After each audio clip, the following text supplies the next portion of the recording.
The story opens in Afghanistan's Kunar province, where billionaire weapons manufacturer Tony Stark is heading back with a military convoy after closing a huge arms deal. One of the soldiers excitedly asks for a photo with him, but before they can take it, the convoy is suddenly ambushed. The soldiers fight to protect Tony, but they're quickly overwhelmed. Tony escapes the vehicle and hides behind a rock, desperately trying to call his best friend, Rhodey. Just then, a missile lands right next to him. As he looks closer, he realizes it carries the Stark Industries logo. Before he can react, it explodes, leaving him critically injured. When Tony wakes up, he finds himself imprisoned by a terrorist group called the 10 Rings. The movie then rewinds 36 hours earlier. We're now in Las Vegas, where the Apogee Awards are being held. Rhodey introduces Tony as the son of the legendary inventor Howard Stark. Just like his father, Tony was a child prodigy, building his first circuit board at just 4 years old and an engine by the age of 6. After Howard's death, his longtime partner Obadiah Stane kept Stark Industries running until Tony turned 21 and officially became CEO. Under Tony's leadership, the company created cutting-edge weapons, advanced robotics,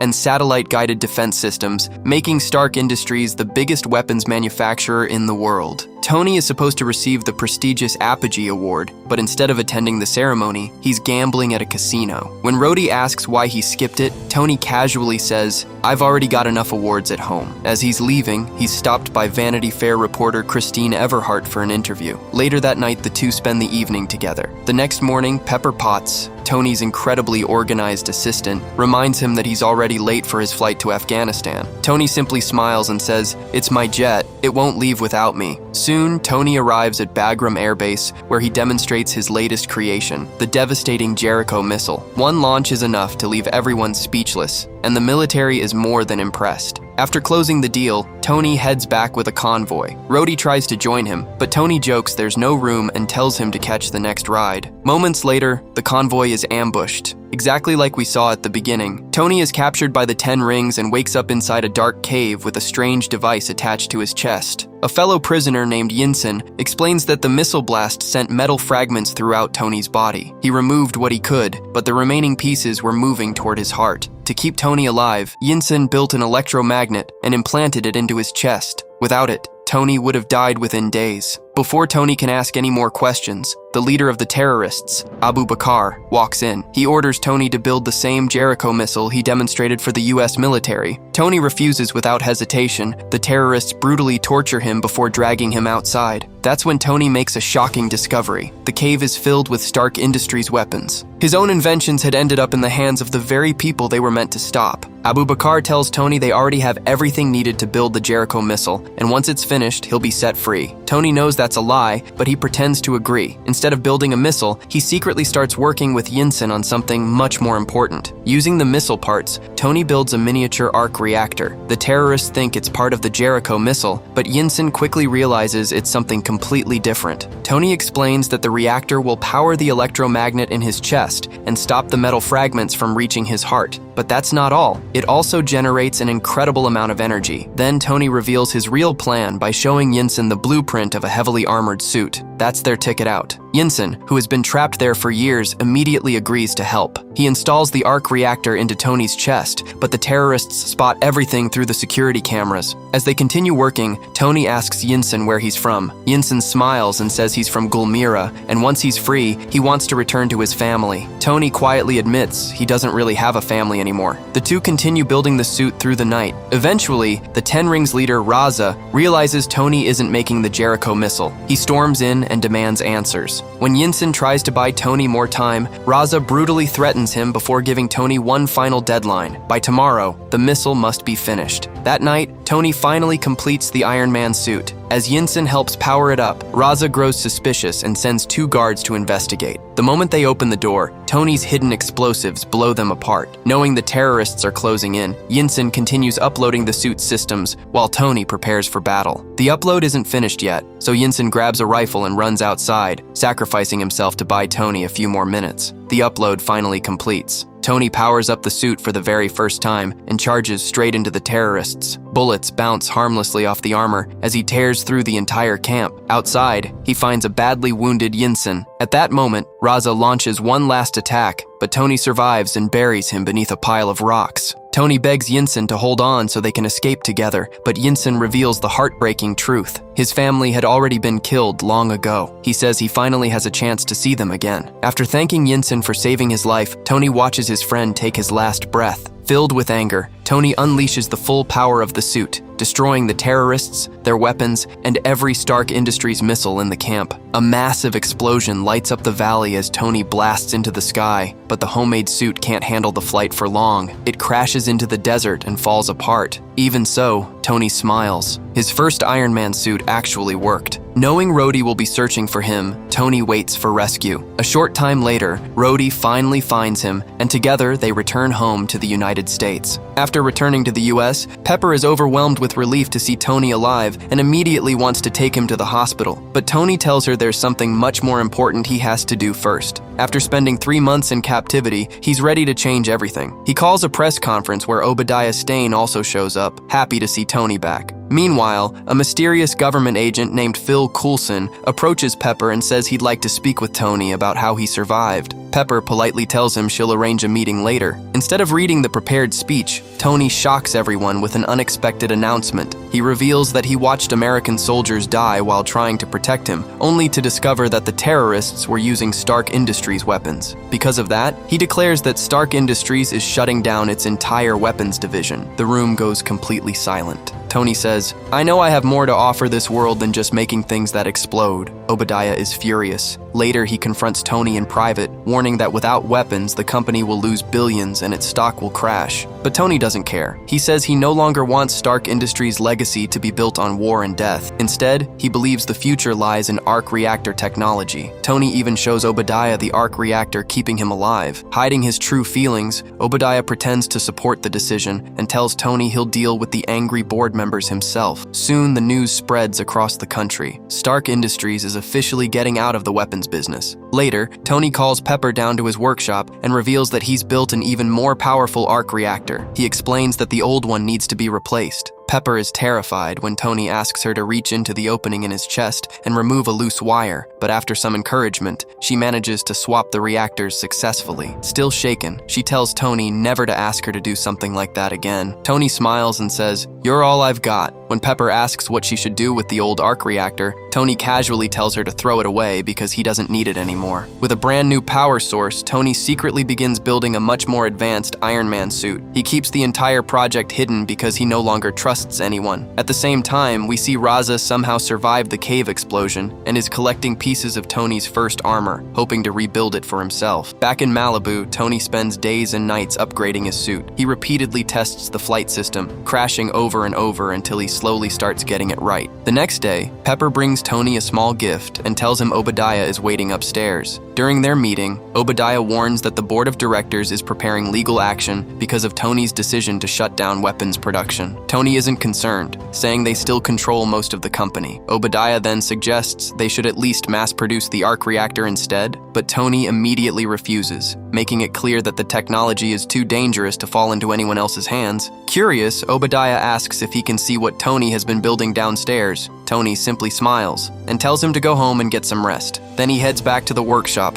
determined to finish his Iron Man suit. After countless failed attempts, Tony finally masters the suit's flight controls. With the help of the hand and foot thrusters, he can now fly smoothly. Excited by the success, he finishes building the armor and fully integrates Jarvis, his advanced AI assistant, giving the suit complete control and real-time analysis. Ready for a real test, Tony takes the suit high above the city. The flight is incredible, so he decides to push it even further by trying to break the altitude record set by the SR-71 Blackbird. But as he climbs higher, ice begins forming on the armor. The suit suddenly freezes and loses power, sending Tony plummeting toward the ground. At the last second, he manually deploys the air flaps, breaking the ice and rebooting the system just in time to pull out of the dive. He safely flies back home, but the landing doesn't go quite as planned. The heavy suit crashes through the roof and lands right on top of one of his sports cars. Back in the workshop, Tony notices the gift Pepper left for him. When he opens it, he finds his original arc reactor beautifully displayed inside a glass case.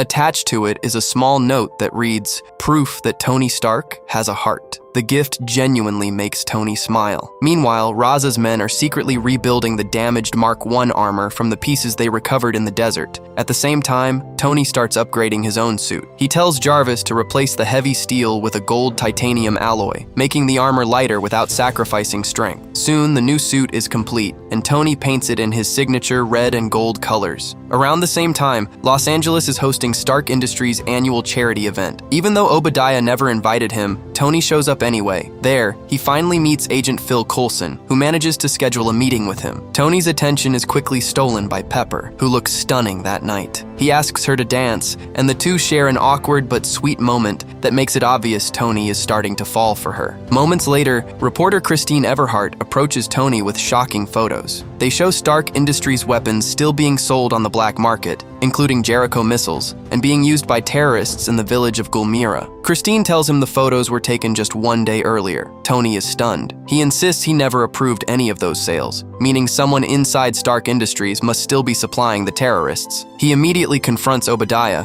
asking if he sold the weapons, but Obadiah avoids answering. Then Tony watches a news report showing the people of Gulmira being attacked and driven from their homes by the 10 Rings. The name Gulmira hits him hard. That was Yinsen's hometown. Fueled by anger and guilt, Tony realizes he finally has the power to make things right. After one final weapons test, he suits up as Iron Man and flies toward Gulmira to stop the terrorists himself. Meanwhile, in Gulmira, Abu Bakr and his men are terrorizing innocent villagers. They kill anyone who resists and take women and children hostage. When a young boy runs toward his injured father, Abu orders his men to shoot him. But before they can pull the trigger, Iron Man crashes into the village with an unforgettable entrance. Tony tears through the terrorists one by one. When some of them aim their guns at the civilians, he instantly eliminates them with his advanced weapons before anyone gets hurt. The villagers can't believe what they're witnessing. Desperate, Abu tries to call Raza for help, but Tony smashes through a wall, grabs him, and throws him into the middle of the angry villagers before flying away. The people immediately surround Abu and take their revenge. Tony then destroys every Jericho missile and all the other Stark weapons stored in the village. Just as he's about to leave, a tank fires directly at him, knocking him out of the sky. Tony calmly gets back up, points one missile at the tank, and destroys it with a single shot before flying away. From a distance, Raza watches Iron Man disappear into the sky. Back in California,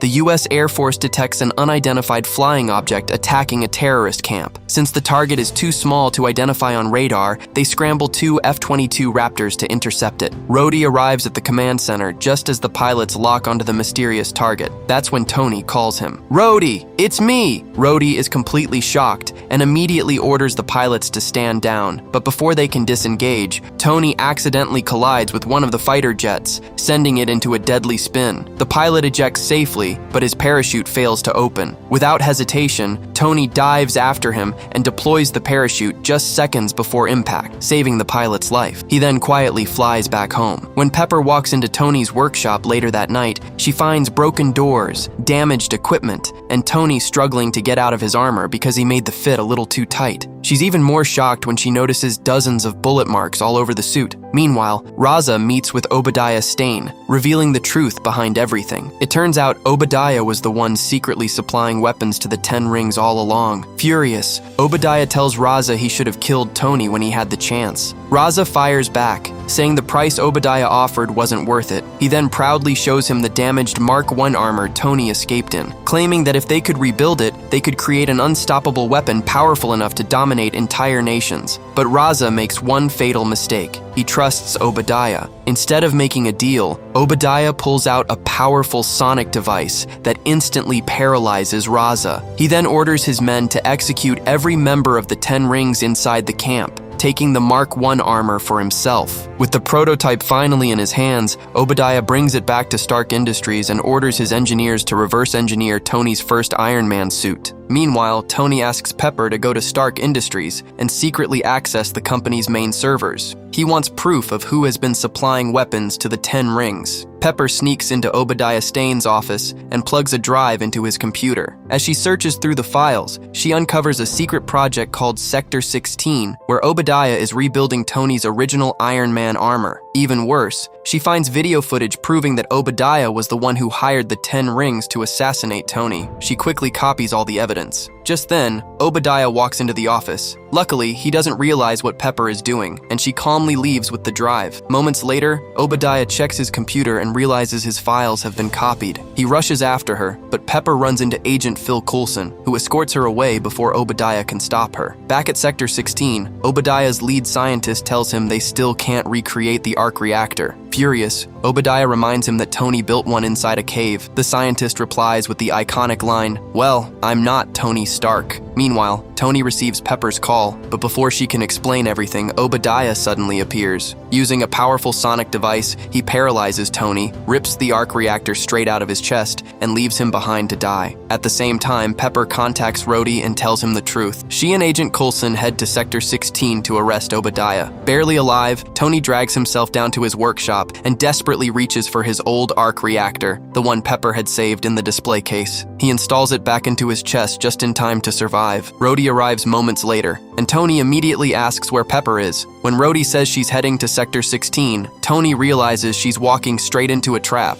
Without wasting another second, he puts on the Iron Man suit and races to save her. By the time Pepper and Coulson reach Sector 16, it's already too late. Obadiah has activated his massive Ironmonger armor. He attacks Pepper, forcing her to run for her life, but before he can finish the job, Iron Man crashes into the battle and pulls Obadiah away from the building. An intense fight breaks out across the city. Tony's older arc reactor can't provide enough power for the suit, leaving him badly outmatched. Obadiah easily overpowers him and even reveals that his armor can fly too. Running out of options, Tony remembers what happened during his own high-altitude test. He flies straight into the sky, forcing Obadiah to follow. As they climb higher and higher, ice begins covering the Ironmonger suit. Its systems freeze, and Obadiah loses control, crashing back toward the ground. Tony barely survives the fall himself, but Obadiah isn't finished. He attacks again, and this time Tony has almost no power left. Using the smoke as cover, Tony escapes long enough to contact Pepper. He tells her to overload the massive arc reactor at Stark Industries. As Tony distracts Obadiah one last time, Pepper activates the reactor. A massive surge of energy erupts through the building. Tony is blasted clear of the explosion, while Obadiah is caught directly in the energy beam. The overloaded reactor destroys the Ironmonger armor, killing him instantly. The next day, the entire world is talking about the mysterious armored hero who saved both Gulmira and the city. Agent Phil Coulson gives Tony a carefully prepared cover story to hide his identity. But during the press conference, Tony throws the script away, smiles at the cameras, and says the 3 words that changed the Marvel Universe forever: "I am Iron Man." The room falls completely silent.